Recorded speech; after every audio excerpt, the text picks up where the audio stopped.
Actually, I just had a cute baby.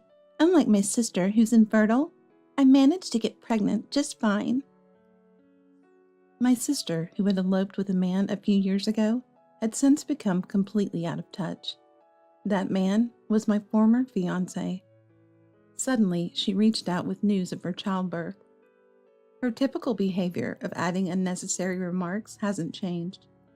This is because, in the past, she often made sarcastic comments to me. Women who are infertile don't deserve to get married. You should just stay lonely and single forever. I was looked down upon by my sister because I couldn't easily conceive a child with my then fiance.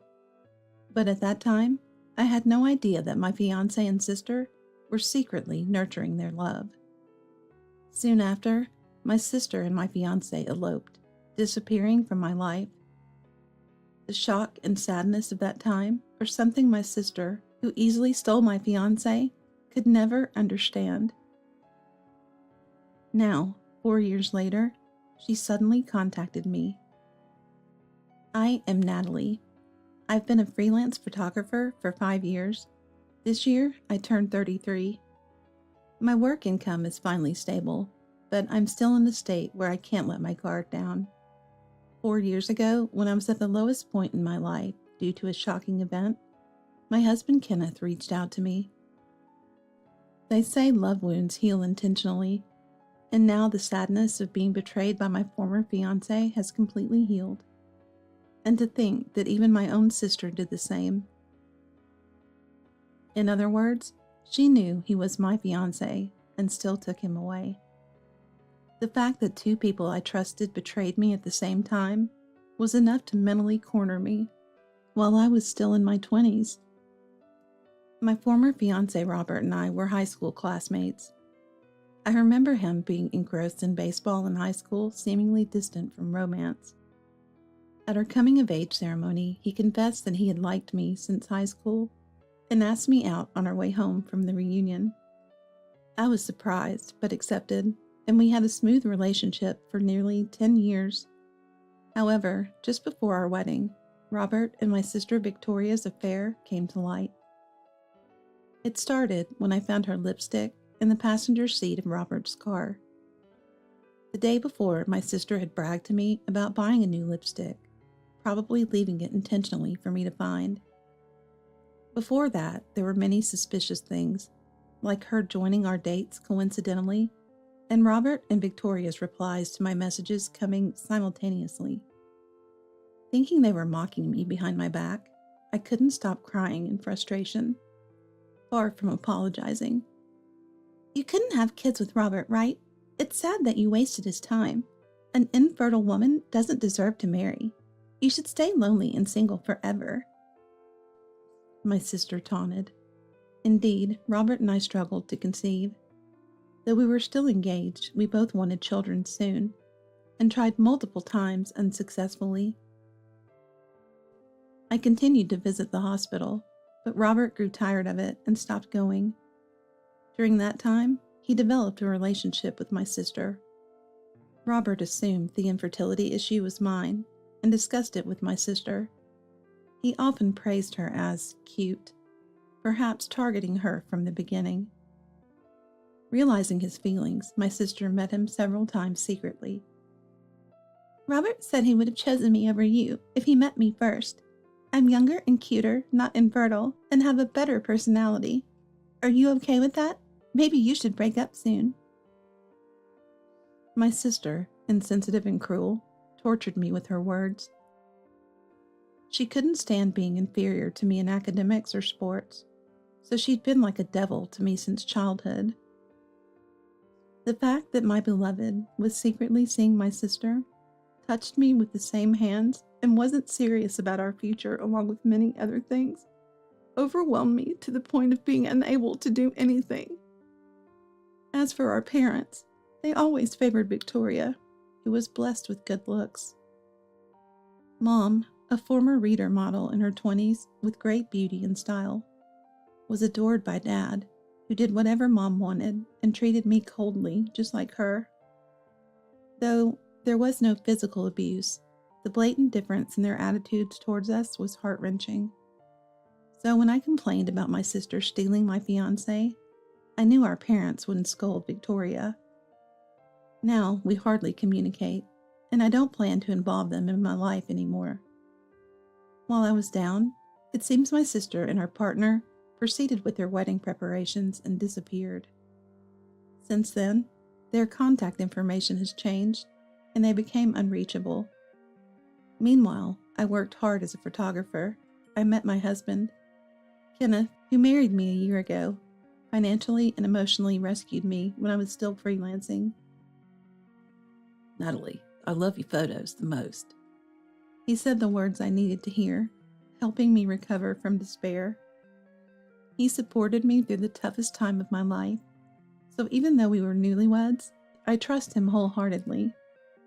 We clash in work, but I love how he keeps it separate from our private life. While enjoying a smooth marriage and nearly forgetting the past, one day an unknown number called my phone. "Hello, it's Victoria. Surprised your number hasn't changed, big sis." It was my sister.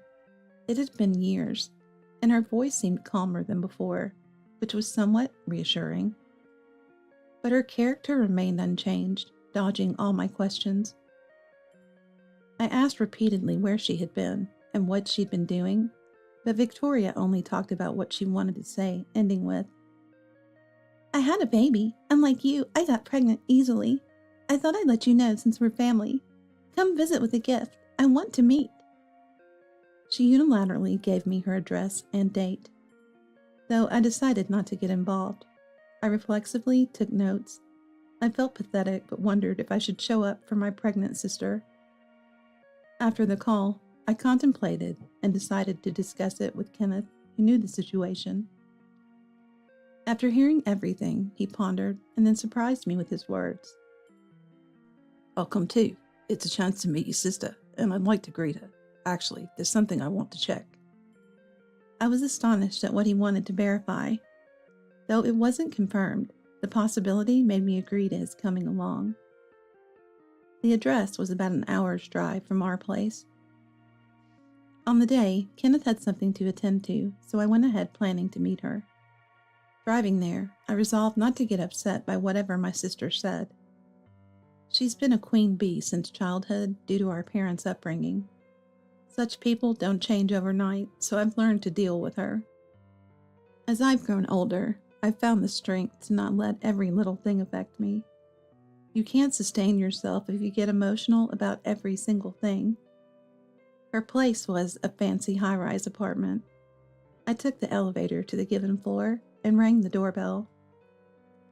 Ding dong! Victoria, holding a baby and in high spirits, answered immediately. At first glance, I knew the baby wasn't my ex-fiance's child. The baby had blue eyes and light yellow hair. "Welcome, come on in. This is my husband, Robert. Oh, I guess I didn't need to introduce him, huh? Sorry about that time." "It's in the past. It doesn't matter." I calmly replied, not to be swept up by her carefree demeanor. Robert, slightly awkward, pacified my sister while inviting me in.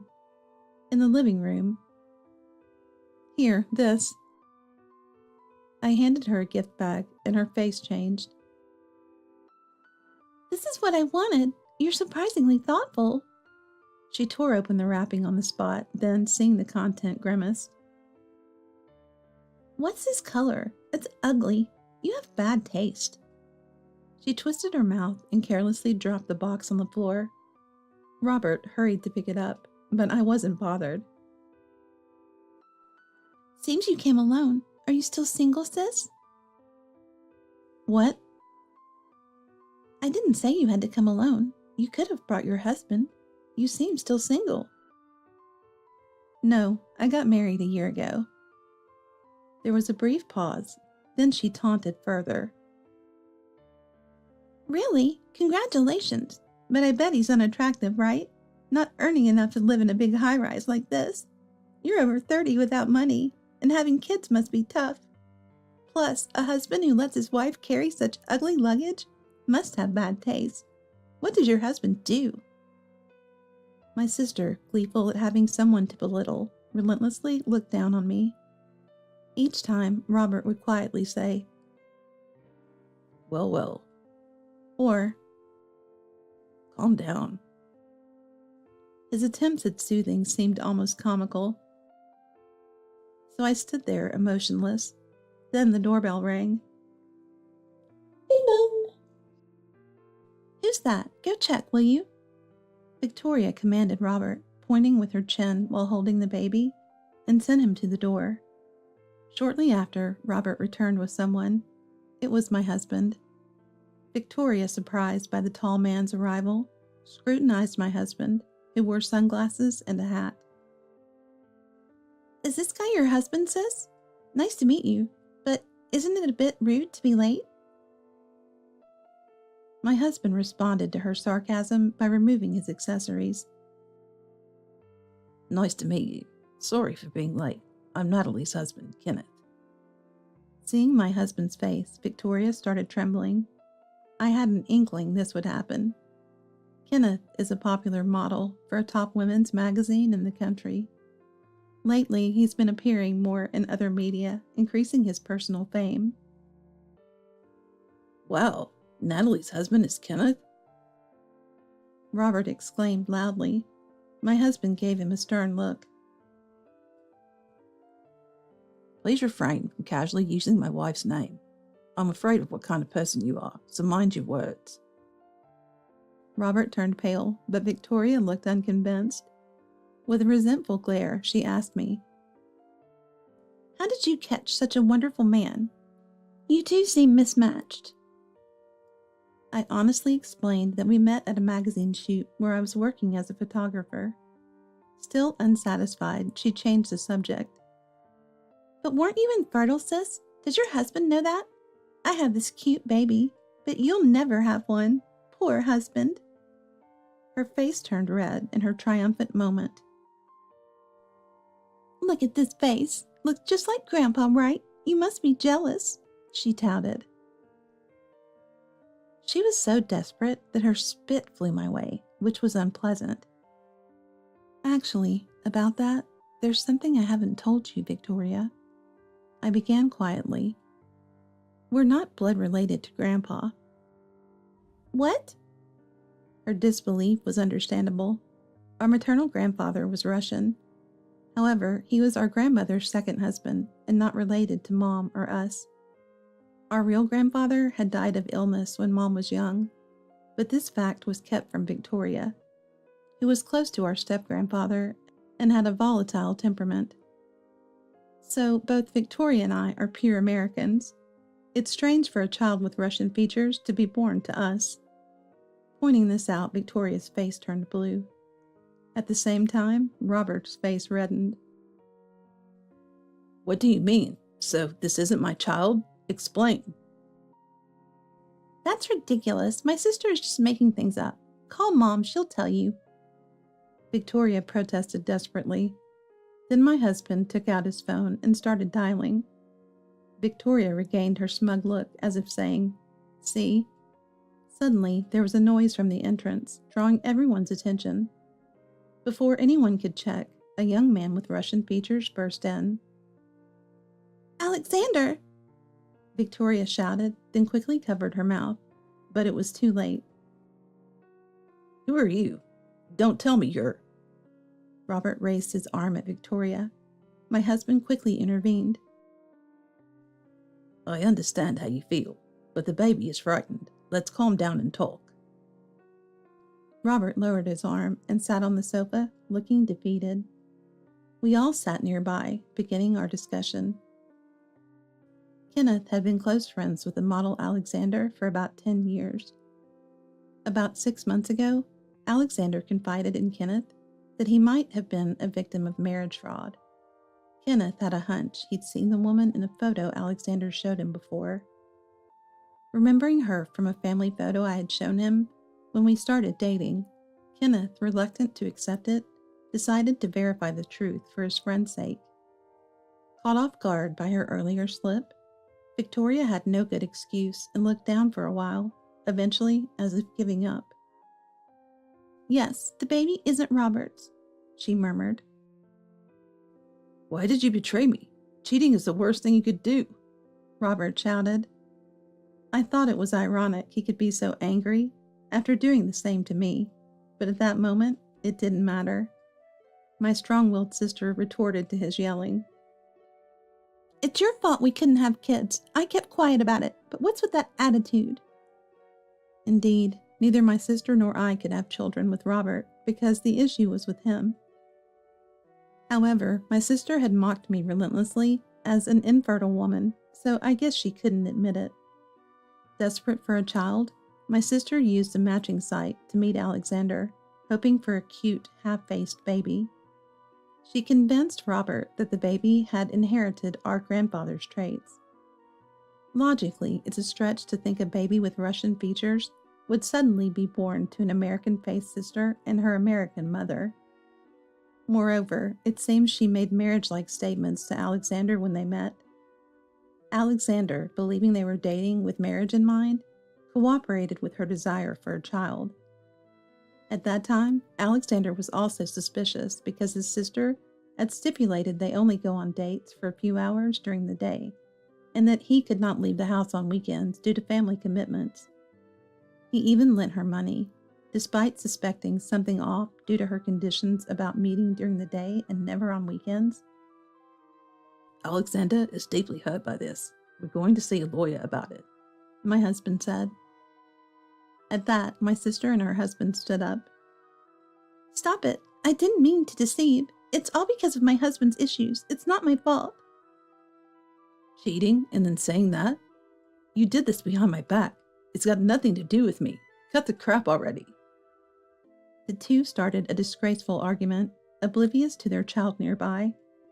Feeling sorry for the baby, I picked him up from the bed and moved to another room. From the next room, I faintly heard my husband's voice. 4 years ago, you ran off with Natalie's sister, and now you say it's none of your business? Face reality. A husband shares responsibility for his foolish wife's actions. Robert seemed cowed by my husband's towering presence and didn't talk back. Also, I turned down a commercial offer from your company recently because of you. I couldn't see him, but I imagined Robert was devastated.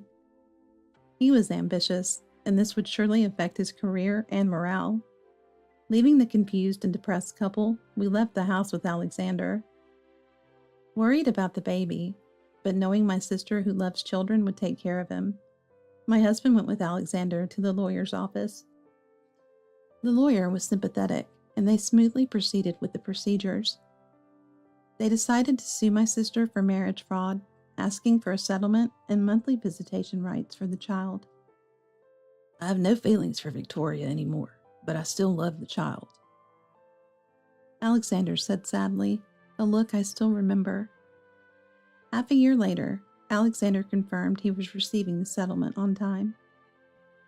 My sister was working full-time, having put the child in daycare. She occasionally sent letters with photos of the child who was growing up. Alexander seemed relieved to see him growing bigger day by day. Meanwhile, Robert's career seemed to have taken a hit due to Kenneth's influence. I'm not sure how much my husband shared about my situation, but Robert's messages showed he was struggling. I ignored them, of course. I'm neither his mom nor his fiancé anymore. If he persists, I'll contact his company myself. The couple is apparently in a cold war, but surprisingly, no divorce talks. They probably stay together for their cute child. Like my sister, Robert also loves children. Even if not blood-related, it's hard to let go of such feelings. As for us, a long-awaited baby is on its way. We've always valued our time together, even amidst busy schedules. I plan to continue photography until the birth, but I'll decide with my husband and our baby. As our family grows, I cherish each day with optimism and joy.